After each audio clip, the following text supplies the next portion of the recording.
حضرت ام المومنین حضرت عائشہ صدیقہ رضی اللہ تعالی عنہا فرماتی ہیں کان خلقہ القرآن، قرآن حضور کے اخلاق کا ہی نام تھا۔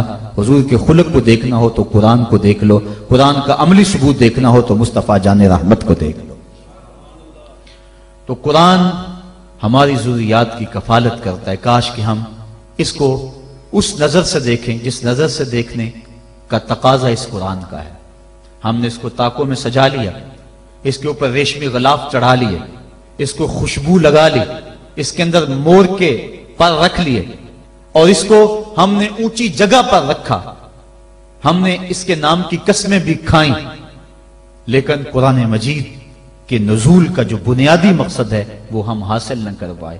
اس بات کا انکار نہیں ہے کہ قرآن مجید کی تلاوت کر کے مرنے والوں کی روح کو اصال ثواب کیا جائے تو ان کی قبر میں نور اترتا ہے۔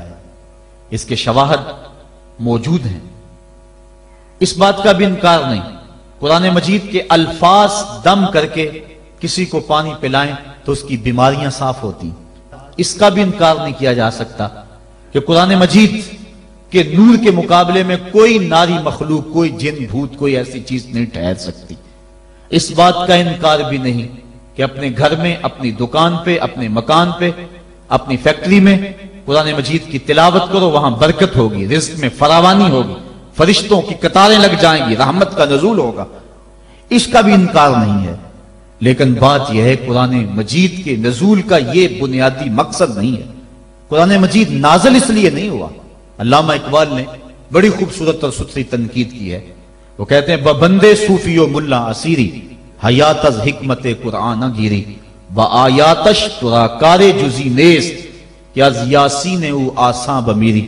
وہ کہتے ہیں تو صوفی اور خشک ملا کے ایسے پھندے میں پھنسا کہ تو نے قرآن سے زندگی تلاش نہیں کی، تجھے قرآن کی آیتوں سے صرف اتنا ہی کام ہے، جب مرتے ہوئے تیرے بوڑھے کی روح اٹک جائے تو سورہ یاسین پڑھ کے اس کی روح کو آسانی سے نکالنے کے لیے قرآن کو ہاتھ میں لیتا ہے۔ اقبال کہتا ہے اس بات کا انکار نہیں کہ سورہ یاسین سے روح آسانی سے نکلتی ہے، لیکن نقطہ نظر یہ ہے اقبال کا کہ تو نے قرآن سے ڈھونڈا تو موت کو ہی ڈھونڈا، قرآن سے بھی تلاش کیا تو مرنے کو ہی تلاش کیا۔ جس قرآن سے تو نے مرنے کو تلاش کر لیا، کاش اس قرآن سے تو جینا بھی سیکھ لیا ہوتا۔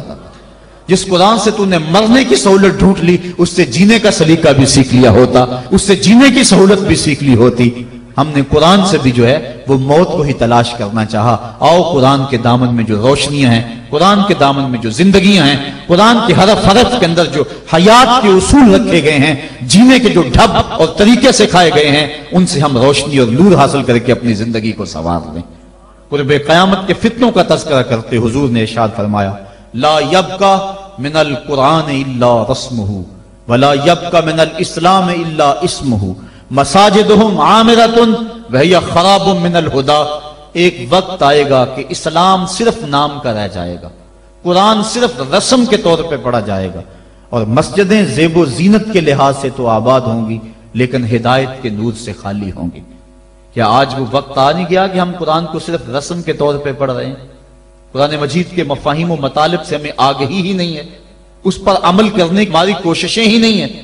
ہم اپنی زندگی، اپنے معاشرتی نظام کو قرآن کے مطابق ڈھالنے کی کوشش میں لگتے ہی نہیں ہیں۔ کاش کہ یہ معاشرہ قرآنی معاشرہ ہو جائے، پھر زندگی کے سارے دکھ ختم ہو جائے اور زندگی میں بہاریں آ جائیں۔